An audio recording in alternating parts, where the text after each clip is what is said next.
medical examiner has determined the cause of death of the shooter to be suicide.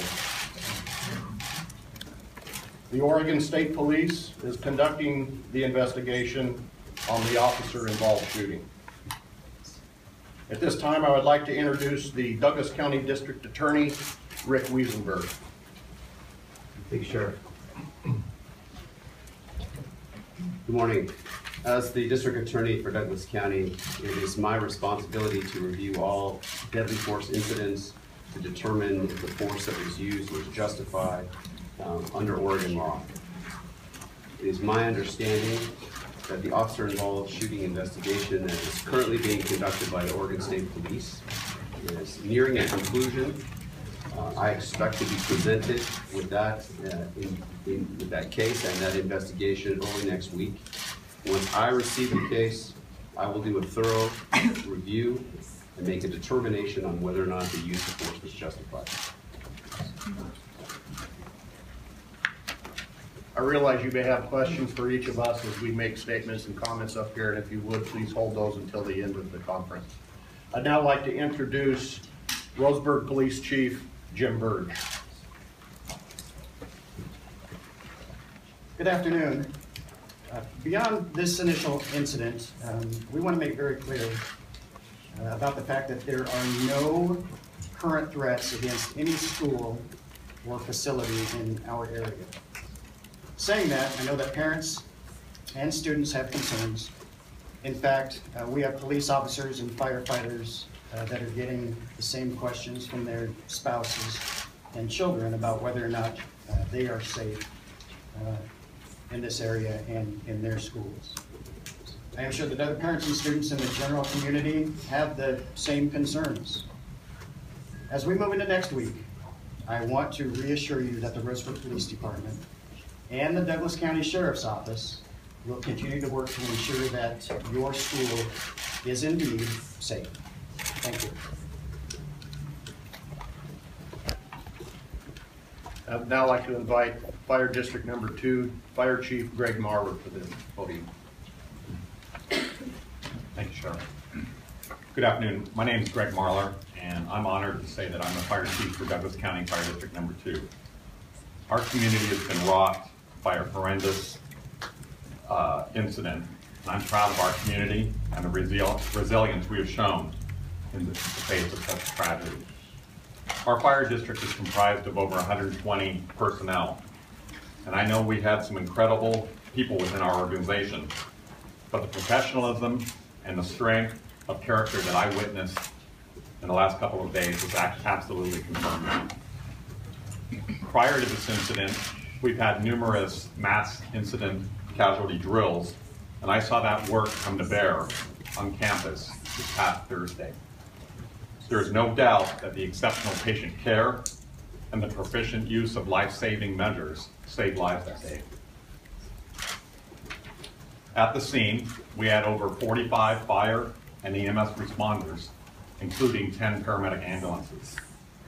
Our crews worked quickly to establish a triage system to sort through the casualties and identify those critical patients that needed advanced life support care, such as airway control, bleeding control, and gunshot wound control.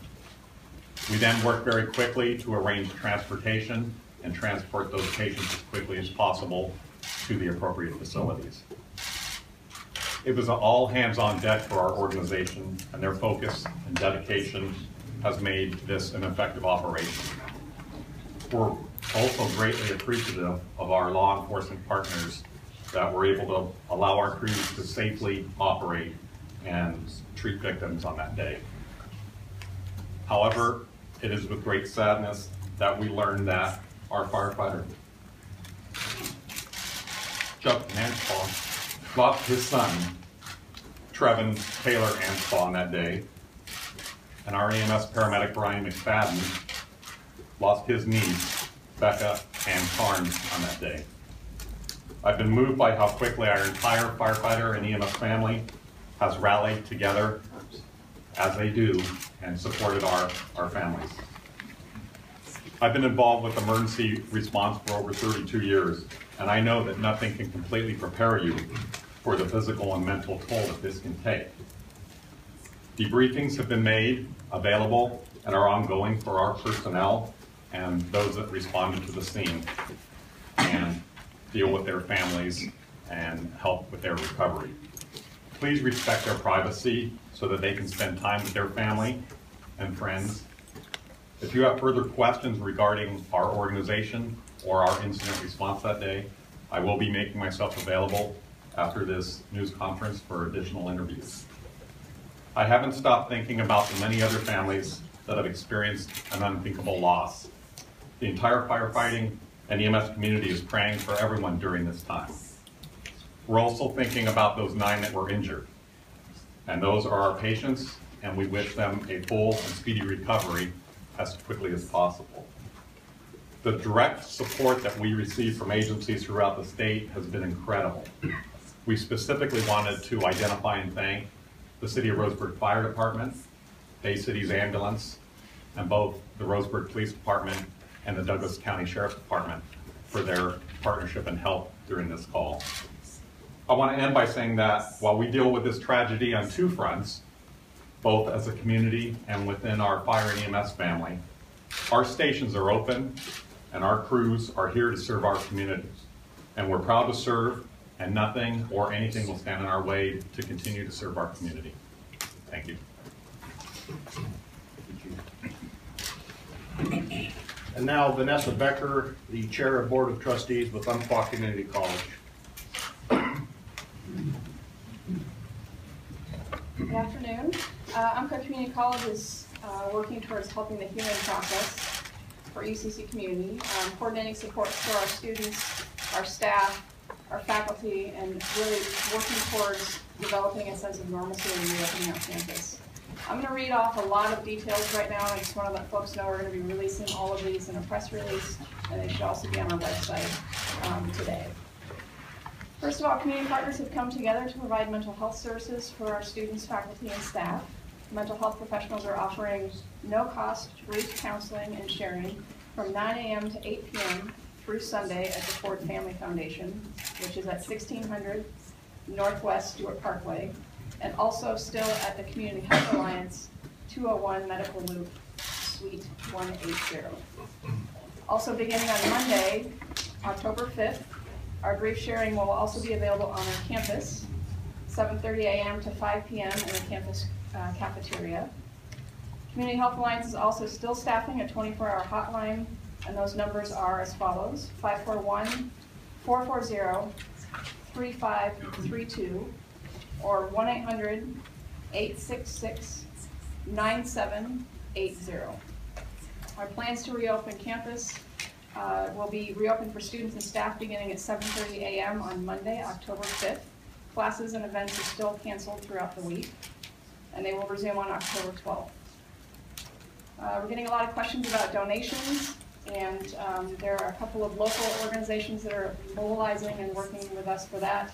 The first is the Greater Douglas United Way. They are accepting donations via text and online. Their website is as follows: www.gway.org/UCCGive. And again, that is the Greater Douglas United Way.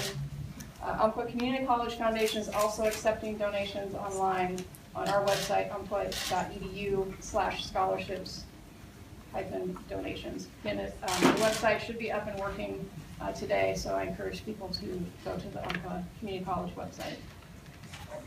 We also strongly recommend that donors cast a careful eye when considering other funds, as some are not based in charitable organizations and might have high administrative fees.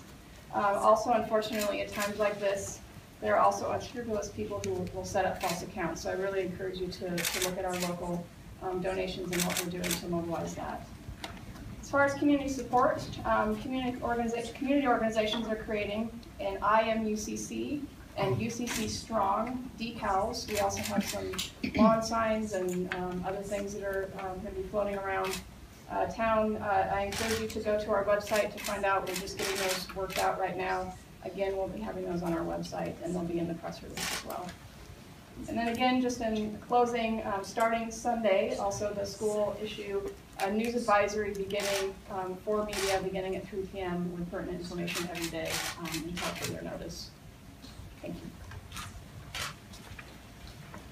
This is Janet Holland with Community Health Alliance. I just want to clarify that what we'll be opening is actually at Annex B, which is on the Mercy campus, not at Suite 80. So if people need assistance, they can go to either the Ford Family location or to Annex B. Thank you.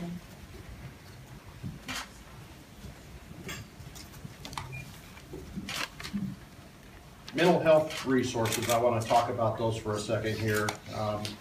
We have the Health and Human Services National Disaster Mental Health Team, 16 people in total, who have flown in to help our community recover. They are providing immediate assistance and developing a strategy for long-term support of our community.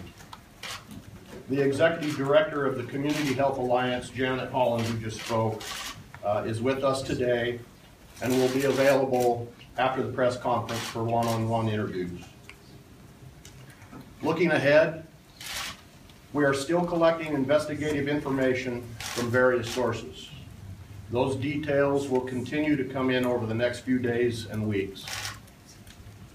We continue to have law enforcement and victim service teams working with the families to provide any help they may need.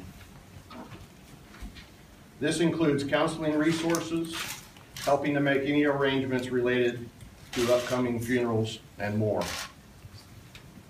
The FBI's behavioral analyst team has arrived on the scene and will assist with helping us to understand the why of this event. This is our last planned press conference. As the need arises, however, we will continue to provide information through the Douglas County Sheriff's Office and our local partner agencies. I cannot understate the support we have received from our local, state, and federal partners. If I were to read you the list of all of those supporting agencies right now, we would be here for a long time. So we will post that list on our press release site, and you can visit that site to see who all those partners are. I cannot say thank you enough to each and every responder, investigator, victim specialist, analyst, and all the many others that have responded to help. Your help has been invaluable in getting us through this most difficult event and helping Douglas County to move down the path of recovery. And finally, I want to express my most sincere appreciation to those most directly touched by this incident. The 2 Roseburg police officers who responded and stopped the shooter from killing dozens of other people who were in that classroom and in the immediate vicinity. The student who, by all reports, charged the shooter and suffered multiple gunshot wounds. And to the families of the victims, our hearts are with you, and you know that our hearts will be with you forever. Please know that we consider your loved ones to be our heroes. They will never be forgotten. At this time, I will attempt to answer a few questions. Sheriff, could I ask you to expand on what you said before? Obviously, we know there's no suspects on the loose. You've solved that aspect. Can you tell us, in a general sense, what you're looking for now? Why the investigation needs to go on? What unanswered questions there are right now? Really, the biggest question at this point is, well, we want to ensure that we have all the information, all the leads, all the potential details of this horrific situation gathered. And primarily, at this point, what we really want to do is try to gain an understanding so that so that we can work together with law enforcement agencies all across the country in an attempt to try to prevent future type of situations. And of course, like I've mentioned many times over, our focus is on the families of the victims. Sheriff, And they deserve to know the answers. sorry, Sheriff, can you tell us about these documents in digital media? Were they handed over by the government? Where did you get them? The question is, The documents in digital media have been recovered, where did they come from? Did the government hand these to somebody, as has been reported, before carrying out the shooting? I can tell you that that is part of the ongoing investigation, and the details of that will be forthcoming. At this time, we aren't prepared to make a statement about those specifics. Can you confirm that the shooter was a student, that he was in the class at the time of that he was in class? There were media reports that the shooter was a student. Can you confirm that? Say what he was studying, and if he was in the class already when he started shooting, if he was taking the class. I'm having a difficult time understanding your... Was he a UCC student, and was he enrolled in the writing class? Okay, the shooter was a student, and that class was a class he was registered. Did he hand over a box to one of the victims? A box? A box? That I do not know at this point. Did he hand something to one of the victims? We aren't prepared to make a comment about anything he may have done in the classroom at this time. Can you describe how those two police officers who were heroic brought him to a stop, how the shooter was stopped? I mean, he did commit suicide, but we understand he was shot first by these two officers and then ran. And can you expand on that? That's part of the officer-involved shooting investigation, which is being handled independently of the overall incident. I can tell you that as those two officers arrived at the scene, there was an exchange of gunfire. The shooter was neutralized at that point in time, and as far as the very specific information regarding whether it was an officer's bullet or his own bullet, we aren't prepared at this time to... One more question. How recently had the shooter passed the background check? I'm sorry? How recently had the shooter passed the background check? I don't know the answer to that question. Sheriff, What was his motive? Thank you.